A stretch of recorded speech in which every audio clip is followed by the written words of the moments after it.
What's up, Velocity? Thank you guys so much for joining tonight's live stream.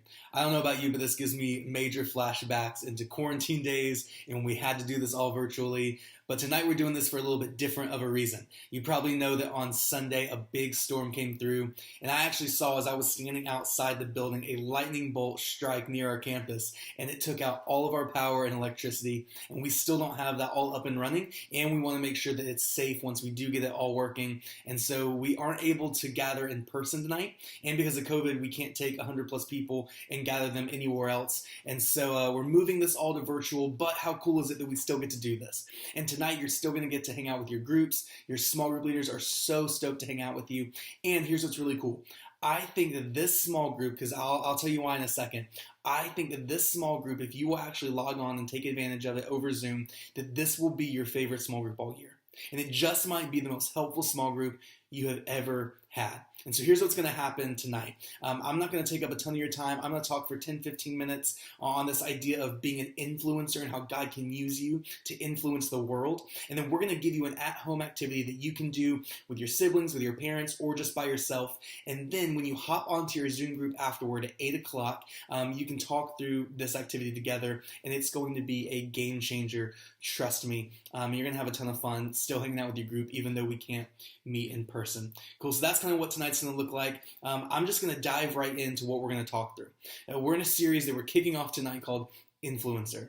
And when you hear influencer, you might think of a few different things. I don't know, for me, I think of people who kind of make a big mark in the world. I think of musicians or athletes or artists. I don't know who you think of. Maybe you think of Michael Jordan being an influencer. Maybe you think of Joanna Gaines as being an influencer. Maybe you think of Kylie Jenner or whoever's on TikTok these days. I don't know anything about that. But when you think of influencer, you think of people who make a difference just by living out their life.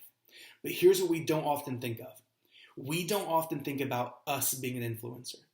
When you think of influencers and people who make this huge difference, we don't normally think about you and me. We don't think about ourselves as influencers. But the truth is that you actually are an influencer. And God can use you to influence the world. But here's a lot of the reasons why we don't think of ourselves as influencers. And maybe you can relate to some of these. Some of these I have felt personally. But maybe you feel like you can't be an influencer because of your past. Maybe that there is something that you have done or that's been done to you that you feel like if people knew that about me, they wouldn't follow me. And because of this thing in me, I'm not equipped and ready to actually make a difference. And so something about me, my brokenness or my past, prevents me from being an influencer. Another reason why we might think we can't be an influencer is because of how we're built or our personality. And we just think, well, I'm not super talkative, I don't have a ton of friends, and so I can't really be used to make a big difference. And maybe that's your hang up. This was mine for a long, long time when God was calling me in the ministry. I hated public speaking. I hated doing things like this and getting up in front of people and talking about anything in school. And so I just thought when I felt God kind of pulling me to go into ministry, I thought, God, I can't do that. I'm introverted, I don't talk a ton, and I'm terrified to be on stage, and so I am not going to go into ministry. And time again, he showed me that that is not the case. That too often we tend to put these excuses on ourselves for why we can't make a difference, and sometimes we just need to lean into the fact that we can be an influence in our world. Another reason why we might not is because the task in front of us is just too big and it's overwhelming. When you think of making a difference in your school or in the world, you just go, how am I supposed to do something that big? And so there may be a lot of reasons why you don't see yourself as an influencer. But what we're going to talk about over these next 3 weeks is that you can, and God can use you to influence the world. He wants to, he's ready to, and he can. That you are actually an influencer. And that sounds just kind of cliche, and yeah, you're supposed to say that, Bradley, you're my student pastor. But I think that if you will lean in over these next 3 weeks, you will see and be able to begin to walk in the fact that you actually can and will influence the world around you. So here's where I want to start. I want to start looking at a guy named Paul. Now, Paul is one of those guys that struggled with all of those things that we just talked about. He is a guy who struggled with his past, he is a guy who struggled with his personality, and he was a guy who struggled with this big task at hand. But Paul has been one of the greatest influencers of our faith. In fact, he wrote most of the New Testament, sort of the right half of the Bible. So all of that kind of right half of your Bible are different letters to churches that he was leading and helping guide, and he's instructing Christians on how to live out their faith in Jesus. And so, without a doubt, one of the most influential Christians, one of the most influential people of our faith. But we have to see the whole picture to understand where Paul came from, because Paul's past was something very different. In fact, the first time we see Paul is in Acts 8:3. And Paul actually had a different name then. This was something very common culturally. And so he went by the name Saul at the time. But here's the first time we see this guy talked about in the book of Acts. But Saul began to destroy the church. Going from house to house, he dragged off both men and women and put them in prison. This is the first time we see Paul in the book of Acts. And what he's doing is not being an influential Christian leader. In fact, he started out as someone who was trying to end this movement of Christianity. See, Jesus showed up on the scene and he claimed to be God. In fact, he claimed to be the God, the Messiah that all of the Old Testament was talking about. The one who was sent to redeem and rescue all of God's people. And because Paul was following after God, he just thought this Jesus guy was crazy. And not only was he crazy, but he was sort of this cult leader that was gaining a following. And as more people began to follow after Jesus, the more angry and frustrated it would make Paul, because Paul would say, "You're making a mockery of my God." And then, because of Paul and the other religious leaders who would rally against Jesus, they put him to death, they murder him on a cross, and they think it's over. They think the movement of Jesus has stopped because they've killed the leader, and so now it can't move forward. And it worked at first. In fact, all of the followers of Jesus, all the people that he had kind of gained as his following, they run, they hide, and they don't want to be next. They were up next on the chopping block, and so they said, never mind, he wasn't God because gods don't die, and there were no believers after Jesus died. But then something crazy begins to happen, and it would just frustrate Paul so much, because what began to happen were these same people who were running scared 3 days later began to run back into the streets. And as they ran back into the streets, they were bold and they were courageous, and they were looking at the religious leaders and at Paul and going, no, you murdered him, but he was God. And we know this because we saw him again. He's back to life just as promised, and we are going to follow him with everything that we have, and we're going to give our lives proclaiming who Jesus was, that he was who he said he is. And this began to make a movement. I mean, hundreds of eyewitnesses began to say that they saw Jesus and worked together to follow after him. And so now this following is bigger than ever, bigger than when Jesus was alive. And so Paul would make it his mission to put an end to anyone who would claim what he thought was a lie. Anyone who would claim that this guy that he thought was his cult leader was back to life. And this was pretty crazy. In fact, I had a college class in a secular history class, and we were talking about different world religions and how it shaped the world. And so one day we come in, and the teacher says, she goes, now listen, what we're going to talk about today is kind of strange. And she goes, I just have to put it out there before we get going that I'm not a Christian, I don't follow Jesus, but what we're going to talk about as we talk about Christianity is weird, and it is confusing, and I don't necessarily have answers for it. And she went on to say that what we're going to talk about is for the first half of the class, we're going to learn about how the movement of Jesus almost ended. How he didn't have a ton of followers, and how this one guy was after all of them to kill them and almost ended Christianity to where we wouldn't even be talking about it. It would just be like every other little cult movement, and it wouldn't be a big deal. She goes, but in the second half of the class, we're going to talk about why it became a world religion and why it spread to the ends of the earth. And she goes, what's confusing is that it's the same guy. The same guy who almost ended it is the reason why it spread. And she went on to talk about how she doesn't get it, she doesn't know why, but this guy, Paul, was almost putting an end to the church, and then he became the most influential leader of the church, and the reason why we talk about him today. Now, Paul would say, in his own words, in his own experience, that all of this happened, the switch in his life happened because he met Jesus after Jesus died. He was on the road to Damascus, you've probably heard the story, and he was setting out to continue to end the movement, to continue to drag men and women out of their house and kill them. And as he's doing this, he runs into Jesus. And he realizes that just like all the followers are saying, that this guy who he thought was dead, who he thought everyone else was lying about being alive, is alive. That he did raise from the dead, and that he is who he said he was. And so this changes everything for Paul.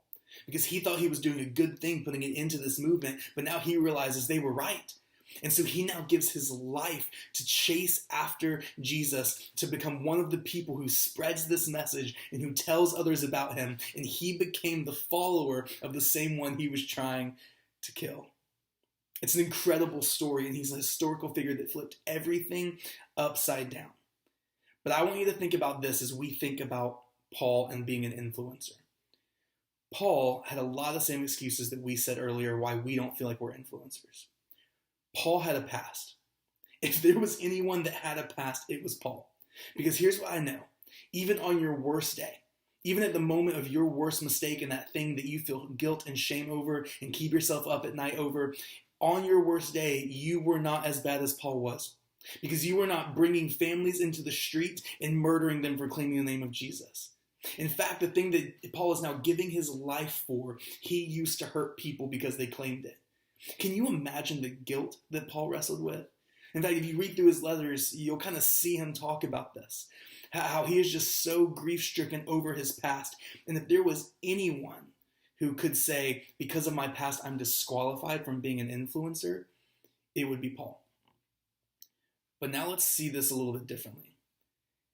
Think about how God used Paul's past. In fact, you could have said that Paul's past would have disqualified him from being an influencer, but it actually is one of the biggest reasons why he was such an influencer.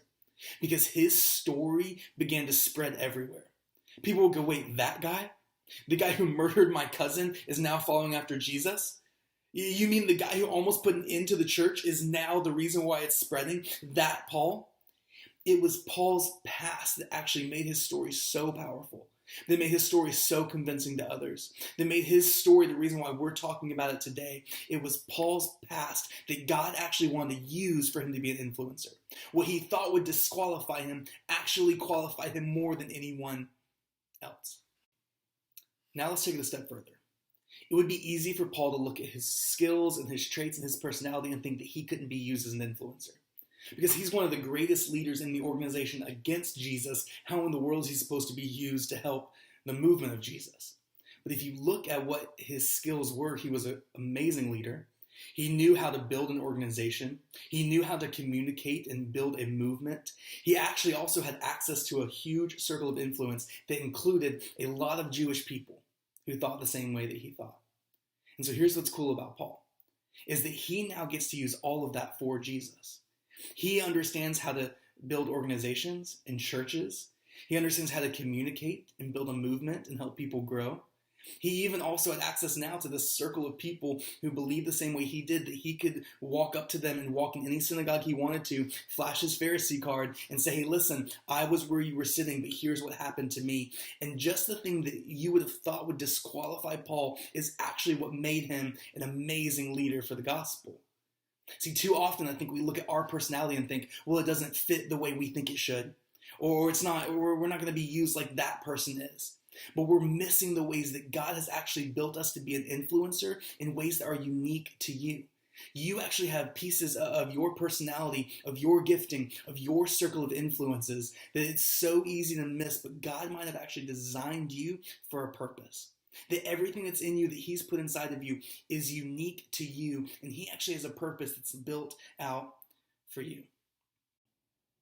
So all of this to say, student, if you feel like you cannot be used by God to influence the world because of your past, look at Paul. In fact, God might want to use your past to do something incredible.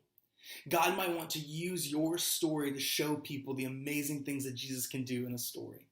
God might want to use your past for others who are hurting and walking through similar things. Your past doesn't disqualify you. In fact, it could be the thing that qualifies you to be a huge influencer in the world around you. And if you think that you're not built right, or that your personality doesn't lend to being used by God, look at Paul. Because the thing that you think disqualifies you just might qualify you to be used in a huge way. And maybe he's put some things inside of you that you don't even see, that you don't even understand yet, that God wants to use that's unique to you. And so here's what we're going to do. I talked about at the beginning that we're going to do an activity that you can take home and that's going to help you. And I really believe that if you will take advantage of this, some of you, this will unlock your purpose. For some of you, this will be the day that you look back to and go, it was then that I started my life on a whole different trajectory because now I understand how God built me. And what we're going to do together is a spiritual gifts test. And that sounds kind of spiritual and weird, but here's all it is. It's going to take a look at some of the ways that you operate, some of the things that you're good at, some of the talents and skills that you have. And it's going to kind of show you some ways that maybe God can use that you didn't even know could be something that God could use. And so on our Instagram bio and now on our Facebook page, you can go right there and it's a pretty quick questionnaire. You kind of circle how you fit on some things. And then there's some questions at the end that you're going to talk through with your group. But I really think that if you will take this over the next few minutes that we have before your 8 o'clock group and do this and bring that into your group ready to talk about it, I think this will be a game changer. And you're going to love it so much. You're going to need to share it with your siblings, with your parents, but I think it's going to be crazy helpful. So go to our Instagram bio, make sure you fill that out, and then hop on your Zoom groups at 8 o'clock. Now here's what to do for our Zoom group links as well. Regardless of what group you're in, every single link has already been built out, ready to go for 8 o'clock, and those are on our Instagram bio as well. And now they're on Facebook. So wherever you're watching from, you can kind of scroll down on our Facebook page or click that bio link, and you'll see the links to hop into your Zoom group at 8 o'clock. And I would encourage you, do this, because the activity and the spiritual gifts test is awesome, but talking it through with other people who are in sort of different spaces on that test and have different skill sets is going to be a game changer. And so make sure you do that. Now, lastly, I promised a big announcement, and I want to deliver on that. We are doing something so awesome for summer. This has been a dream of some of our team for a while, and we are so excited to finally announce it. That this summer, we are doing a brand new weekend event called The Weekend.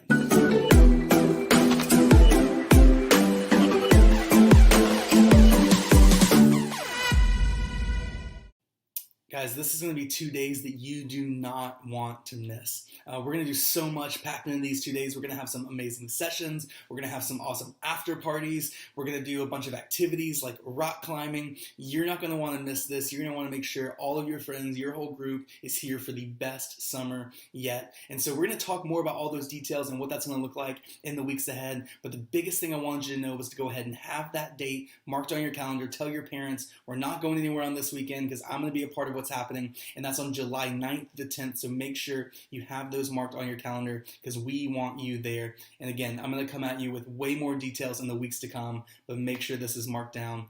It's going to be the best summer yet.